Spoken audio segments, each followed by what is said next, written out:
జనగామ జిల్లా స్టేషన్ గన్పూర్ నియోజకవర్గంలో పార్టీ ఫిరాయింపులపై మాట్లాడే నైతిక అర్హత బీఆర్ఎస్ నాయకులకు లేదని, పార్టీ ఫిరాయింపులను ప్రోత్సహించిందే బీఆర్ఎస్ అని, పార్టీ ప్రతిపక్ష నాయకులను విలీనం చేసుకున్న నీచ చరిత్ర బీఆర్ఎస్ పార్టీదని, హైకోర్టు తీర్పుపై న్యాయ నిపుణులతో చర్చిస్తామని, విమర్శకుల నోళ్లు మూపించే విధంగా నియోజకవర్గాన్ని అభివృద్ధి చేసుకుందామని కడియం శ్రీహరి ఫైర్ అయ్యారు. పార్టీ ఫిరాయించిన ఎమ్మెల్యేలపై అనర్హత వేటుకు సంబంధించి నిన్న హైకోర్టు ఒక తీర్పు ఇచ్చింది. ఆ హైకోర్టు తీర్పు పూర్తి పాఠాన్ని పత్రికలలోనే చూసాం తప్ప ఇంకా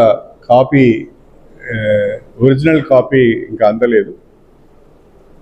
ఆ ఒరిజినల్ కాపీ అందిన తర్వాత పార్టీతో అదేవిధంగా న్యాయ నిపుణులతో కూడా మాట్లాడి భవిష్యత్ కార్యాచరణ రూపొందించుకోవడం జరుగుతుంది. అంతేకాకుండా ఈ పార్టీ ఫిరాయింపుల విషయంలో గతంలో సుప్రీంకోర్టు 2 భిన్నమైన తీర్పులు ఇచ్చింది. తెలంగాణ హైకోర్టు కూడా గతంలో ఒక రకమైన తీర్పు ఇచ్చింది, ఇప్పుడు ఇంకొక రకమైన తీర్పు ఇచ్చింది. గతంలో తెలంగాణ డివిజన్ బెంచ్ మేము స్పీకర్ గారికి ఏ రకమైన డైరెక్షన్ ఇవ్వలేమని చెప్పారు. కానీ ఇప్పుడు సింగిల్ జడ్జి మాత్రము సెక్రటరీ లెజిస్లేచర్కు డైరెక్షన్ ఇచ్చారు. 4 వారాలలోపు షెడ్యూల్ మాకు అందజేయాలి అని.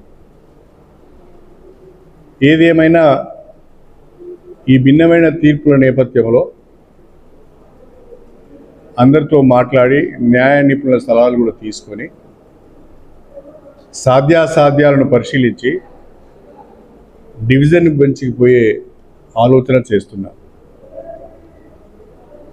డివిజన్ బెంచ్ తర్వాత ఇంకా చాలా స్టేజెస్ ఉంటాయి. డివిజన్ బెంచ్ తర్వాత సుప్రీంకోర్టు ఉంది, సుప్రీంకోర్టు తర్వాత స్పీకర్ కూడా ఉన్నారు. కానీ కొంతమంది అప్పుడే ఏదో జరిగిపోయింది అన్నట్టుగా లొటపెట పెదుగులకు నక్కలు ఆశపడ్డట్టుగా కొంతమంది మాట్లాడుతున్నారు. వాళ్ళ అజ్ఞానానికి నేను జాలిపడుతున్నాను. రేపే ఉప ఎన్నికలు వస్తాయన్నట్టుగా మాట్లాడుతున్నారు. రేపు కాదు కదా, ఇంకెన్ని రోజులకు వస్తాయి, అసలు వస్తాయా రావా అనేది కూడా చెప్పే పరిస్థితి లేదు. ఏదేమైనా కోర్టులను గౌరవించవలసిన బాధ్యత మనందరిపైన ఉన్నది. నేను కోర్టులను తప్పకుండా గౌరవిస్తాను. కానీ విచిత్రం ఏంటంటే 2014 నుంచి 2023 వరకు అధికారంలో ఉన్న భారత రాష్ట్ర సమితి వివిధ రాజకీయ పార్టీలకు సంబంధించిన 38 మంది ఎమ్మెల్యేలను ప్రోత్సహించి పార్టీ ఫిరాయింపు చేయించి చేర్చుకున్నారు. అందులో ఏ ఒక్కరు కూడా డిస్క్వాలిఫై కాలేదు. ఇంకా విచిత్రం ఏంటంటే శాసనసభ పక్షాలను కూడా పార్టీలో విలీనం చేసుకున్నారు. కాంగ్రెస్ పార్టీ శాసనసభ పక్షం, టీడీపీ శాసనసభ పక్షం, వైఎస్ఆర్సీపీ శాసనసభ పక్షం, చివరికి సిపిఐ శాసనసభ పక్షాన్ని కూడా బీఆర్ఎస్ పార్టీలు విలీనం చేసుకొని అసలు శాసనసభలో ఇంకెవరు లేరు మేము తప్ప అనే విధంగా మాట్లాడి ఒక అడుగు ముందుకు వేసి పార్టీ ఫిరాయించిన ఎమ్మెల్యేలకు మంత్రి పదవులు ఇచ్చారు. మొదటి విడతలో శ్రీనివాస్ యాదవ్ మంత్రి అయ్యిండు రాజీనామా చేయకుండానే. రెండో విడతలో సబితా ఇంద్రారెడ్డి మంత్రి అయింది రాజీనామా చేయకుండా. పెద్ద ఎత్తున పార్టీ ఫిరాయింపులను ప్రోత్సహించి శాసనసభ పక్షాలను పార్టీలో విలీనం చేసుకొని ఇతర పార్టీలకు చెందిన వారిని మంత్రి పదవులు కట్టబెట్టి ఈరోజు సిగ్గు లేకుండా బీఆర్ఎస్ పార్టీ నాయకులు మాట్లాడుతున్నారు. అసలు బీఆర్ఎస్ పార్టీకి కానీ బీఆర్ఎస్ పార్టీ నాయకులకు కానీ పార్టీ ఫిరాయింపులపైన మాట్లాడే అర్హత లేదు, నైతికత లేదు. గతంలో మీరు ఏం చేశారో ఒక్కసారి మీరు ఆలోచించుకోండి, సమీక్ష చేసుకోండి. గతాన్ని మర్చిపోయి ఇప్పుడు ఇష్టం వచ్చిన రీతిలో మాట్లాడడం కరెక్ట్ కాదు. స్టేషన్ గన్పూర్ నియోజకవర్గ ప్రజలు నాకు ఎమ్మెల్యేగా అవకాశం ఇచ్చారు. ఈ నియోజకవర్గ ప్రజలకు సేవ చేయవలసిన బాధ్యత నా పైన ఉన్నది. ఈ నియోజకవర్గాన్ని అభివృద్ధి చేయవలసిన బాధ్యత నా పైన ఉన్నది.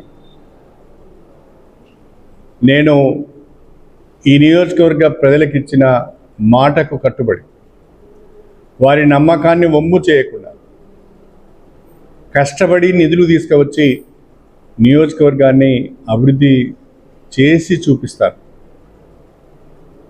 విమర్శించే వాళ్ళ నోళ్ళన్నీ కూడా మూయిస్తాను. ప్రతిరోజు నియోజకవర్గంలో తిరుగుతున్నాను నేను.